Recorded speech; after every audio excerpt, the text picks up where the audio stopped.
Hi, this is Talia. You're watching KCR Secret Sessions, and today my guest is Stelth Ulvang. So you have a very, very unique name. Tell me a little bit about it, and does it hold any significance? My name is it's Mom Given, and so the significant in that it's my given name. Uh, but of all the reasons, she's given me a lot of reasons on why she's named me Stealth. But she's kind of a hippie, and it's kind of Norwegian with my last name Ulvang. Um, but I think my favorite reason, it's a really sweet mom reason, is she said it's because I stole her heart. That is really, it's really sweet. Thanks, Mom. She watches all my interviews on everything, so she'll probably see this. And at what point in your life did you realize that music was a passion of yours that you really wanted to pursue into a career? It wasn't just a hobby of yours. Probably grew up singing with my grandpa, and he sang in barbershop choirs, and so I started singing, and then he made me get up at 6 a.m. during school, and he would drive me to jazz band practice, and I started learning saxophone. So it's kind of with my grandfather really drilling it. I don't think I had much of a choice, so when we say decision, but I was kind of forced into it around 6th grade. So. And your parents were very supportive of your decision to pursue a career in music? Yes. Awesome. They Are your parents, they themselves, musicians? No. And how did you become a member of the Lumineers? First of I all, huge fan. Cool. Awesome. Lumineers are kind of from two different spots. There are two guys from Jersey and three of us from Colorado, and I met the Wesley and Jeremiah, the drummer and singer, when they moved to Colorado. And Colorado has a pretty cool community of musicians. It's pretty small. It's a pretty small city. Denver is, and so it's really supportive of people coming in and coming out, and you're kind of excited when new bands come to town. And even though nobody had heard of them, they're a very small duo that showed up. Colorado, I think, was pretty welcoming, and they fit right in with that scene, and added more members. And Neela Pekarik, who plays cello, and got to know me, and we just kept building from there, and the sound kind of evolved and really stuck to what it is, I think, now. Since we're on the topic of the Lumineers, when did you guys realize that you had really made it? That this is like a legit band? Uh, I think I remember our first when we did our CD release tour, and every show was sold out. And before that, the tour we'd done before, there were like 3 people coming to the shows, and this was like 6 months prior. So then we did our CD release tour, and every show was sold out. And we were like, well, surely we're gonna come around. There'll be a show there's not that's not completely sold out. And it was like after like 16 shows of like a run of something of 16 shows before one was sold out, and that was pretty cool. Um, and then being able to, I think Conan O'Brien had us on the show at first, and that was like I remember that. crazy. So Awesome. When did you, who and what inspires you to write your music? Is it friends, family members, significant life events, nature? I think probably a mix of. I'm definitely lean on the naturalist side of things, um, and I really like writing outside and wandering out and going into kind of open spaces and playing out there where no one can really be bothered, and um, just being able to do whatever. But then that kind of seeps into the writing process as well. And I read a lot about science and kind of the world and stories involved with science too. Um, I don't know if you're a fan of the show Radiolab, but everybody should check it out if you're interested in radio. But it's like a music and sound engineered based podcast around surrounding science, and that actually got me really excited about writing songs that kind of swirled around scientific stories. So. Any any people in the music industry today or who have passed that continue to uh, inspire you? Probably. I mean, constantly, yes. But to pinpoint somebody would be tough right now. Let me think. Um, I mean, mainly, I think I'm more inspired and pushed, and almost not. There's got to be a better word for competitive, but you're kind of like have this excitement when you're working with friends that are in proximity that are doing really well, and you end up there's more output creatively, and so it's more my friends in Colorado and California that really inspire me, I think, the most. Band Paperbird that's in Denver really got me into starting to play music, and my buddy Griff Snyder, who plays in different projects and who I originally started a band with years ago. Um, so it's kind of nice having this tight knit, like almost family of musicians that really kind of ping pong off of each other. So And what would you say is the most challenging aspect of being in the entertainment industry? um, all the non-entertainment stuff, like driving directions.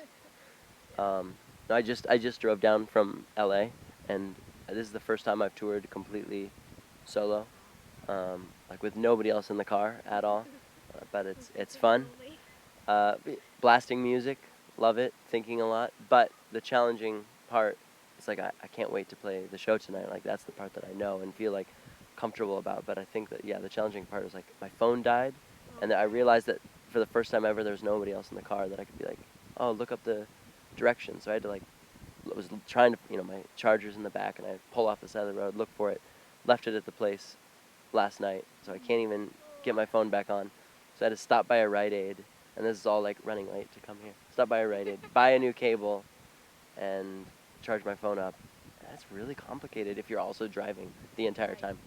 So that you can't jump into the back, and right. So I don't know if that's exactly what you're looking for, the complicated part about music, but it's these things that, man, you spend 10 years of your life learning to play different chords and melodies and lyrics, and then suddenly you have to figure out how to find a Rite Aid without Google Maps, which definitely privilege problems, but It's a big challenge.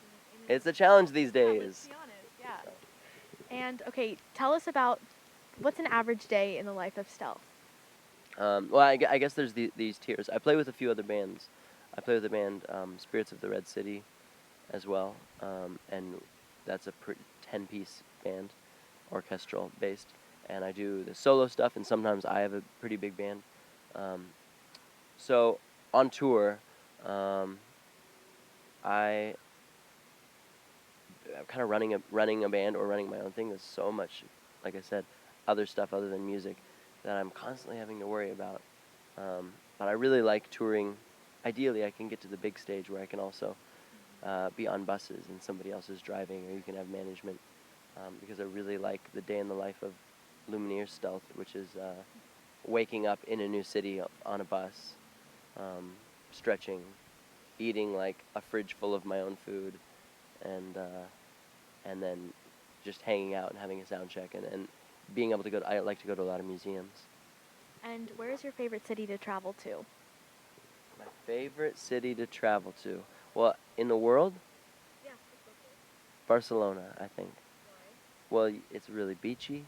There's a lot of open space and a lot of parks with really old buildings, something we don't have here.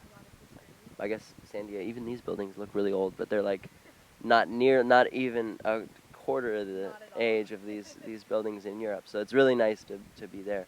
But if I had to pick somewhere in the States, I really like New Orleans, almost for similar reasons. There's a lot of outdoors and or walking on the street, drinking on the street. I can't say that. A lot of good gumbo. A lot of good gumbo. So New Orleans or Barcelona. And what do you do to focus on your music? Like when you are in the mood to write a new song, is there a ritual that you partake in? Do you have to be in a special room? Do you have to be eating? Is there something that you do to really get you going? I think I have to be well rested. I have this problem where if I start thinking too much and I'm focusing too much, I'll fall asleep so quickly. I'll get so tired, and so I have to be pretty well rested, and then I could probably write anywhere. Like I said earlier, I like to go wander out into parks or go find a tree and climb up into a tree and like sit there with a guitar. But just like little spots that kind of take you out of your norm, but it's also a comfortable area, I suppose. So. And this is a topic that's faced a lot of heat in the news recently, and I wanted to know that you, as a professional musician, what do you feel about streaming services like Pandora and Spotify? What's your take on those? Well, I think I have two takes. I don't have Spotify yet, or I like have a little bit of aversion to it. Although I'm like driving now and I'm like, oh, I wish I had these so and so record or whatever. My buddy plays in this band Arclife, and I was like contemplating writing him and trying to get him to next day mail me a CD so I could listen to it while I'm traveling, because he just had a CD come out, and um, he's like, you could just Spotify it. That's like why that exists. But there's that. So I really just haven't got around to it, and I feel I'm on Spotify as well. My music is solo, but I don't think I've ever seen a check from it. Um, but I think it's more. There's a really nice quote. I think it was from. I want to say it was from Moby, making fun of Tom York from Radiohead, and his complaints with Spotify were like an old man shaking his fist at a train that was going by too fast. And so the theme seems to be, this is just the way the world's going. And you can either jump on the bandwagon or you can be curmudgeonly about it. But I think there should be a middle ground. Like, there should be a way that enough musicians ideally would all go, can we shake our fists a bit, and maybe the where where the money goes, it's very transparent and everybody knows that it's not necessarily to musicians. And when people see where it goes to advertising and to big corporate musical businesses, then people are like, what's the deal? And everyone's like, you agreed to it. So maybe there's a middle ground. Cool. What do you do on your days off? I book shows. Really? It's always Mostly, yeah. I generally, if I have a day off, I'll be like, oh, maybe I can play a show. Maybe I can play a show that day. So I don't think I have any more days off on this tour. But if I did, I would try to fill them up. Speaking of your tour, what can fans expect at your live shows? Well, I think tonight is going to be interesting. It's my first time playing completely solo. At least in a year, I haven't played completely solo. But down here, I've never played a solo show. And so I think I'm just going to have a stack of instruments next to me.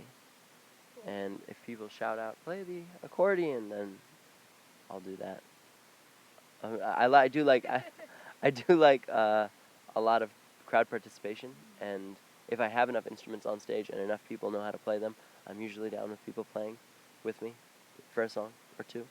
So sometimes I try to pull people up, but also I think I'm writing a lot of new songs that are more in accordance with solo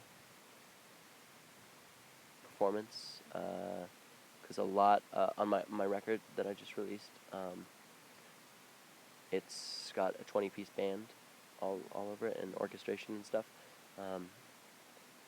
and it's very complicated to play some of those songs, like even just on a piano. The songs are still there, but I'm so in love with these massive arrangements. So I've started writing some more that are just a little folkier and finger picking or simple piano. So. And what is your favorite instrument to play? Probably the accordion, which I play quite a bit of, and I don't know how I'm gonna play it live just yet. I don't know how much I will. But I started. I'm probably play mostly piano, and now I've kind of mixed that with guitar quite a bit, because they're just a bit more practical. But if not accordion, I've been getting really into pedal steel, like country slide guitar. So.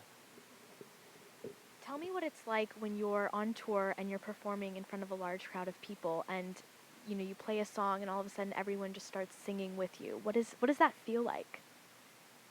It's pretty surreal, but it's also I think that's like since the beginning of the Lumineers and the music that I've been playing solo and with other bands. I think one of the big encouraging factors of this style of music is that it's kind of all sing along based, and so even from like small rooms and house shows and stuff, we've been really encouraging of it being kind of a communal thing, and now the really big places we played where everybody's singing along is pretty crazy, but it still feels like it's homely. It feels warm. So What is the worst part of touring?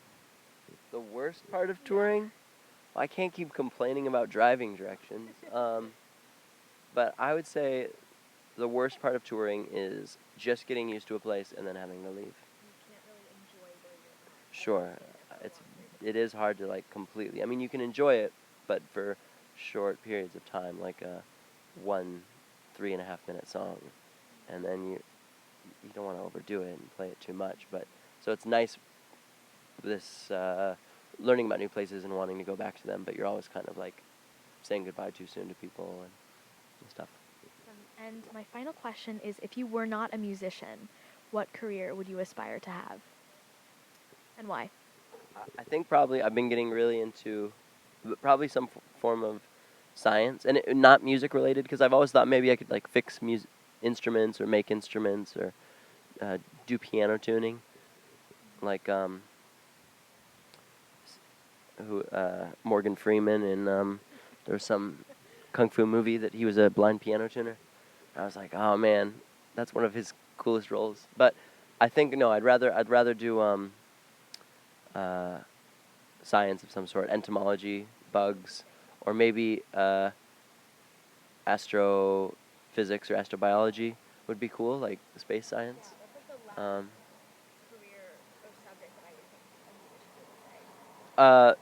Brian May of Queen, when Freddie Mercury passed on, he became an astrophysicist.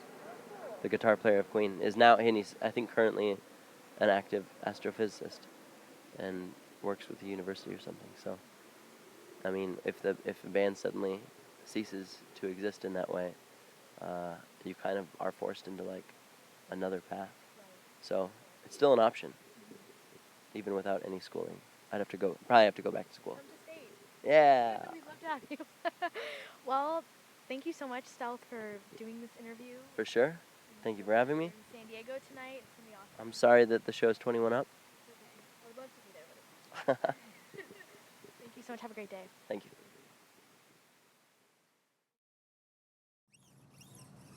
The song's called The Springtime Song. In the springtime.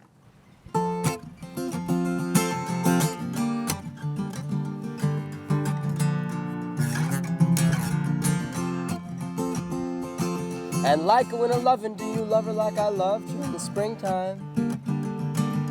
All the summer others left their lovers for their others in the spring. And the colder people fall are all the fathers of the youngsters in the springtime. So if you want to have a winter youngster, you better have a lover in the spring. Where all the lovely ladies never have their cradled babies till the springtime. And all the handsome devils never send their ladies letters till the spring. So if you lose a letter, you always let it linger through the summer. When everything seems fresher, when it's better, when you met her in the spring. And I know you wanna know why. You do too, and I know you wanna know why. I know why. Ba ba ba, ba ba ba, ba ba ba. And I figure that a feather who has never thought of falling is a failure. Though only floating feathers make it further, make it better on a wing. And though all birds have feathers, but not all birds are flyers, let me tell you something, darling, that all the sap gets stronger, squirrels get tired of the trees, whose leaves are falling over tops of trees and under mowers after summer. And the trees will take the leaves into their roots and pop them back out in the spring. So let's all sew the cotton from the bottom to the top into the collar. When your lover leaves her sweater, ain't she sweeter because you met her in the spring?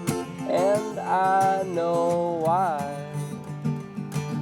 You wanna know why. You do too, and I know why. You wanna know why. No, I know why. Ba ba ba ooh, ba ba ba ooh, ba ba ba ooh, ba ba ba ooh, ba ba ba ooh, ba ba ba ooh.